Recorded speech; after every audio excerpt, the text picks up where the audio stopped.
ಆತ್ಮೀಯ 49 ಅಲೆಮಾರಿ ಸಮುದಾಯಗಳು ಮತ್ತು ನಮ್ಮ ಬೇಡ ಬಿಡುವುದಮ್ಮ ಸಮುದಾಯದ ಮುಖಂಡರು, ಯುವಕರು, ವಿದ್ಯಾವಂತರೇ, ಬುದ್ಧಿಜೀವಿಗಳೇ, ನಮಗೆ ಸ್ವಾತಂತ್ರ್ಯ ಬಂದು 78 ವರ್ಷ ಆಯಿತು.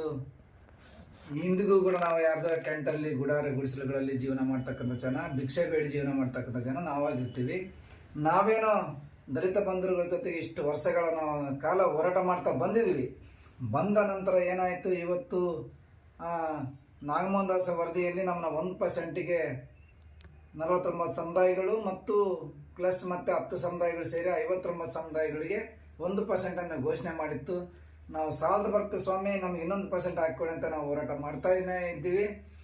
ಇವತ್ತು 19ನೇ ತಾರೀಕು ಕ್ಯಾಬಿನೆಟ್ ಸಭೆಯಲ್ಲಿ ಒಳ ಮೀಸಲಾತಿ ಹೋರಾಟ ಸಮಿತಿ ನಾವು ದಲಿತರ ಜೊತೆಗೆ ನಿರಂತರವಾಗಿ ಹೋರಾಟ ಮಾಡ್ತಾ ಇದ್ದೀವಿ. ಫ್ರೀಡಂ ಪಾರ್ಕ್ನಲ್ಲಿ 11ನೇ ತಾರೀಕಿಂದ ಇವತ್ತಿನ ಮಠ.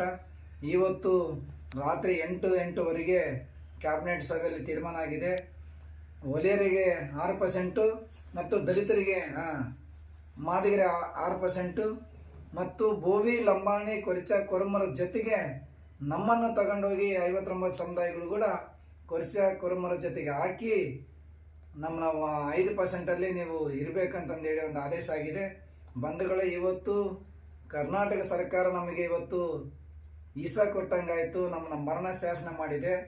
ಮಾನ್ಯ ಸಿದ್ದರಾಮಯ್ಯ ಸಾಹೇಬ್ರನ್ನ ನಾವು ನಂಬಿದ್ದೀವಿ. ಸಾಹೇಬ್ರು ಯಾವತ್ತೂ ನಮ್ಮನ್ನ ಕೈ ಬಿಡೋದಿಲ್ಲ ಅಂತ ಮಾಡಿದ್ದೀವಿ. ಯಾವ ರೀತಿ ಸಿದ್ದರಾಮಯ್ಯ ಸಾಹೇಬರಿಗೆ ಒಪ್ಪಿಸಿದ್ರೇನೋ ಗೊತ್ತಿಲ್ಲ. ಹಾಗಾಗಿ ಇವತ್ತು ನಮ್ಮನ್ನ 49 ಸಮುದಾಯಗಳು ಸೇರಿಸಿ ಕೂಡ ಈ ಕೊರ್ಮ ಕೊರ್ಚರ ಜೊತೆಗೆ, ಬೋವಿ, ಲಂಬಾಣಿ ಜೊತೆಗೆ ಹಾಕಿರೋದ್ರಿಂದ ಸಂಪೂರ್ಣವಾಗಿ ನಮ್ಮ ಮಕ್ಕಳ ವಿದ್ಯಾಭ್ಯಾಸನೂ ಹಾಳಾಗೋಯ್ತು. ಯಾರೋ ವಿದ್ಯಾವಂತರಿಗೆ ಕೂಡ ಕೆಲಸ ಸಿಗೋದಿಲ್ಲ. ಸಂಪೂರ್ಣವಾಗಿ ಸೌಲಭ್ಯಗಳಿಂದ ನಾವು ವಂಚಿತರಾಗ್ತಾ ಇದ್ದೀವಿ. ನಾವು ಧ್ವನಿ ಇಲ್ಲದ ಸಮುದಾಯ ಆಗಿರೋದ್ರಿಂದ ಕೂಡಲೇ ನಾಯಕರು, ಎಲ್ಲೇ ಇರಲಿ ಅಲೆಮಾರಿ ನಾಯಕರು ಫ್ರೀಡಂ ಪಾರ್ಕಿಗೆ ಬರಬೇಕು.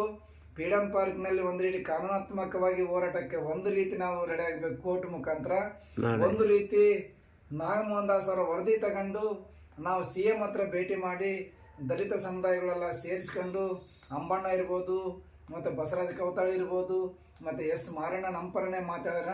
ಇವತ್ತು ಆದರೂ ಸುತ ಮಾನ್ಯ ಸಮಾಜ ಕಲ್ಯಾಣ ಮಂತ್ರಿ H ಆಂಜನೇಯ ಸಾಹೇಬರು ಇವತ್ತು ಮೀಡಿಯಾ ಮುಂದೆ ಕೂಡ ಮಾತಾಡಿದ್ರೆ ನನಗೆ ಭಾಳ ನೋವಾಗಿದೆ. ಇದು ಅಲೆಮಾರಿ ಬಂಧುಗಳು, ನನ್ನ ಮಾದಿಗರ ಸಂಬಂಧಿಸಿದ ಜಾತಿಗಳು ಇರೋದ್ರಿಂದ ಇವು ಕೊರಿಚ, ಕೊರಮರ, ಬೋವಿ, ಲಂಬಾಣಿ ಜೊತೆಗೆ ಹಾಕಿದ್ದು ಅತ್ಯಂತ ಅನ್ಯಾಯ. ಇದು ನಮಗೆ ಸಿಗಲಿದ್ರು ಪರವಾಗಿಲ್ಲ, ನಾನು ನಿಮ್ಮ ಪರ ಇರ್ತೀನಿ ಅಂತಂದೇಳಿ ಮಾನ್ಯ ಸಾಹೇಬರು ಕೂಡ ಮಾತು ಕೊಟ್ಟರು. ಹಾಗಾಗಿ ಬೆಳಗ್ಗೆನೇ ನಾವು CM ಗಮನಕ್ಕೆ ತರಬೇಕು. ಆ ಟೆಂಟು ಅಲ್ಲೇ